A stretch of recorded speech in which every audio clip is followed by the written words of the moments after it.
अस्सलामु अलैकुम वरहमतुल्लाहि वबरकातुहू। मेरे मोहतरम भाइयों, दोस्तों और बुजुर्गों, हिदायत के दो रास्ते हैं, एक किताबुल्लाह, एक रिजालुल्लाह। किताबुल्लाह के लिए 4 बड़ी किताबें आई और किताबें तो 4 हैं, लेकिन रिजालुल्लाह 1,24,000 है। यो अंबिया अलैहिस्सलाम। और कई मर्तबा आपको ऐसा मिलेगा कि नबी तो नया आया, यानी रिजाल तो नए आए, लेकिन किताब नहीं आई कि उसी किताब को समझाने के लिए किसी माहिर, किसी आलिम, किसी नबी, किसी रसूल की जरूरत है तो जो उसी किताब की आगे तबलीग करे, आगे लोगों को समझाए।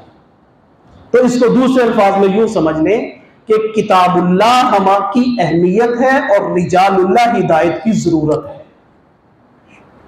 किताबुल्लाह अहम है और रिजालुल्लाह इस अहमियत की जरूरत है कि इसके बगैर काम पूरा नहीं हो सकता। अंबिया आए 1,24,000 और किताबें बड़ी हैं सिर्फ 4।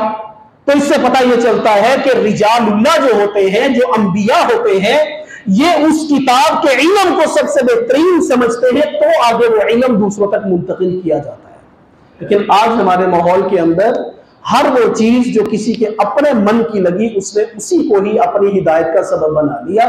जैसे मैंने अर्ज किया कि तर्जुमा खुद पढ़ लिया, तफसीर खुद पढ़ ली, हदीस खुद पढ़ ली, उसकी बैकग्राउंड नहीं। मैं इख्तिलाफ के लिए भी मैं सिर्फ एक बात समझाने के लिए ये बात अर्ज करने लगा। रफ़ा दैन किया जाता है, एक ही सहाबी से रफ़ा दैन के कई सारे तरीके मनकूल हैं।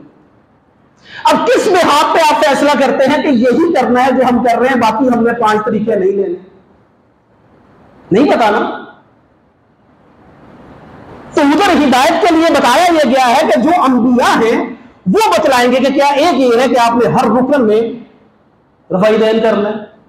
अब्दुल्लाह बिन उमर रज़ी अल्लाह तआला अन्हु से ही कई सारे तरीके मनकूल हैं।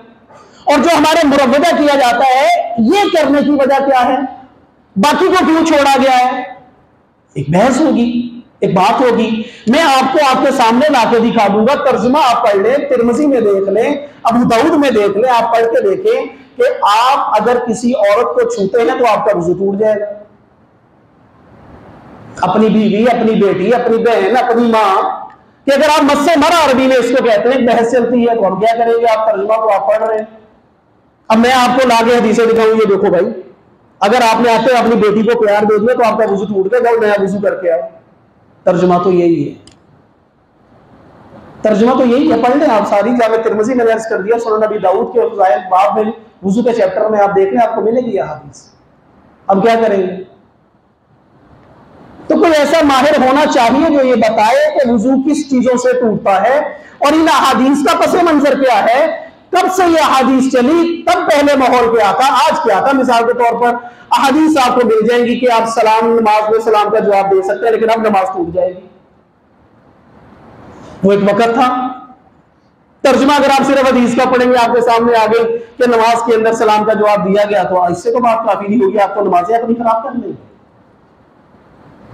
तो किताबुल्लाह के साथ साथ रिजालुल्लाह की अहमियत कभी भी खत्म नहीं हो सकती। और बड़ी हद तक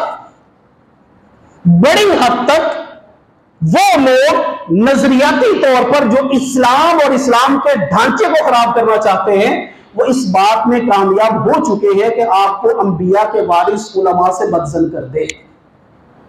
और मैंने अर्ज किया कि वो एक हद तक कामयाब हो चुके हैं। हदीस तय्यबा के अंदर अबू दरदा रज़ी अल्लाह तआला ने एक रावी है। ये मैं अर्ज करने लगा हूं कि सिर्फ उर्दू तर्जुमा पढ़ लेने का नाम इल्म नहीं है।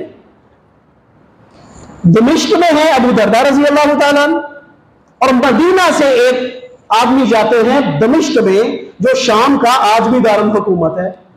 जाकर कहते हैं, जामे तिरमिज़ी की रिवायत है, सनद के एतबार से सही है, जाकर कहते हैं कि अबू दरदा, मैंने सुना है कि आप सल्लल्लाहु अलैहि वसल्लम की आप एक हदीस तय्यबा बयान करते हैं, मैं उसके लिए आपके पास आया। तो अबू दरदा रज़ी अल्लाह तआला ने फरमाया, अमाल हाजतिन गई, क्या तेरा इतना लंबा सफर करने का मकसद सिर्फ वही हदीस पूछना है? अमा कदिमता लितिजारा, या तू किसी तिजारत की गरज से आया है तो साथ में ये काम कर लेते हैं, चलो ये भी हदीस पूछ लेते हैं। उसने कहा नहीं, मैं सिर्फ एक हदीस के लिए इतना लंबा सफर करके आया। तो ये गूगल पे खोले हुए तो ये फजाइल नहीं मिल सकते। अब अगली रिवायत सुने जरा क्या है। अबू हुरैरा रज़ी अल्लाह ताला ने फरमाया कि अगर तुम्हारी ये ही नीयत है कि एक हदीस सुनने के लिए तुम मदीना से दमिश्क में आए हो, तो फिर सुनो कि मेरे नबी ने फरमाया, मन सलका तरीकन यब्तगी फीही इल्मा सलकल्लाहु बिही तरीकन इलल जन्नह, जो दीन का इल्म सीखने के लिए रास्ते तय करता है, सफर की मुसीबतें मुशक्कतें सऊबतें बर्दाश्त करता है, अल्लाह उसको जन्नत के रास्तों पे चला देते हैं। फिर आगे फरमाया कि फज़्लुल आलिमी अलल आबिद कफ़ज़्लिल कमरी अला साइरिल कवाकिब, एक आलिम की तमाम दुनिया के इबादत करने वालों पर ऐसी फजीलत है जैसे चांद की अनगिनत सितारों पर फजीलत है। और साथ फरमाया इन्नल आलिम ला यस्तग़फिरु लहू, और आलिम के लिए, दीन के आलिम के लिए, मन फिल अर्ज़ व मन फिस समावात, जो भी मखलूकात आसमान और जमीन में है, ये आलिम दीन के लिए इस्तिग़फ़ार करती है। हत्ता हितामन फिल मा, हत्ता के मछलियां पानियों के अंदर तैरती हुई भी आलिम दीन के लिए इस्तिग़फ़ार करती है।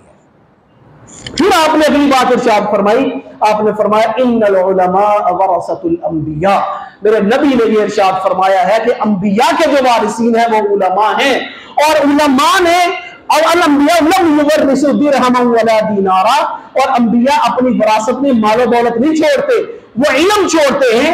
जिसने इस इल्म को हासिल कर लिया उसने नबूवत की बहुत ज्यादा विरासत को हासिल कर लिया। अब सवाल यहां पर यह है कि डॉक्टर का नाम क्यों नहीं लिया, किसी इंजीनियर का नाम क्यों नहीं लिया, किसी तबीब का नाम और किसी हकीम का नाम क्यों नहीं लिया कि ये अंबिया के वारिस है। ये तो एक लफ्ज हो गया कि आलिम का नाम लिया।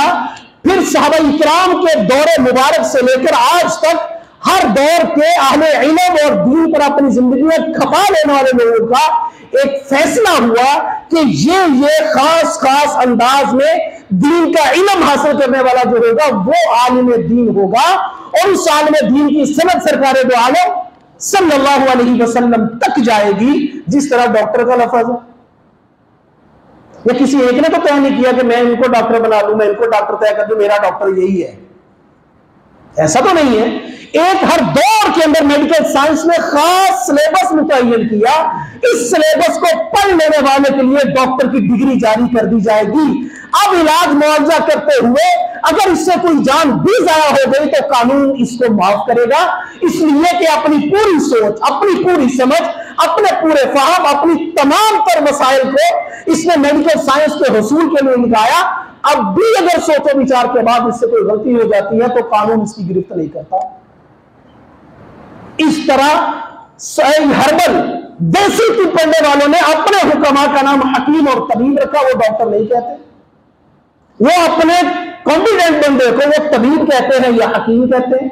तो हर दौर के अंदर एक खास सिलेबस मुतय्यन किया गया कि ये सिलेबस पढ़ने वाला ये देसी हकीम होगा। कहीं कुरान और हदीस में नहीं आ गया कि ये खास खास इल्म पढ़ो तो फिर जाकर तुम हकीम बनोगे या डॉक्टर बनोगे, लेकिन ये मुतय्यन हो गया और हर दौर के अच्छे पढ़े लिखे लोगों ने उस चीज का निजाम वज़ा कर दिया।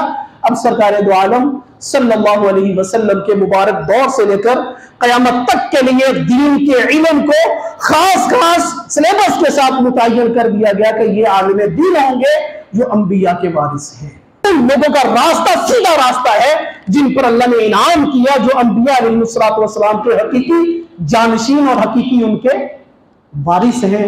अल्लाह तबारक व तआला मुझे और आपको दीन का फहम, दीन की समझ नसीब फरमाए। व आखिरु दावाना अल्हम्दुलिल्लाह।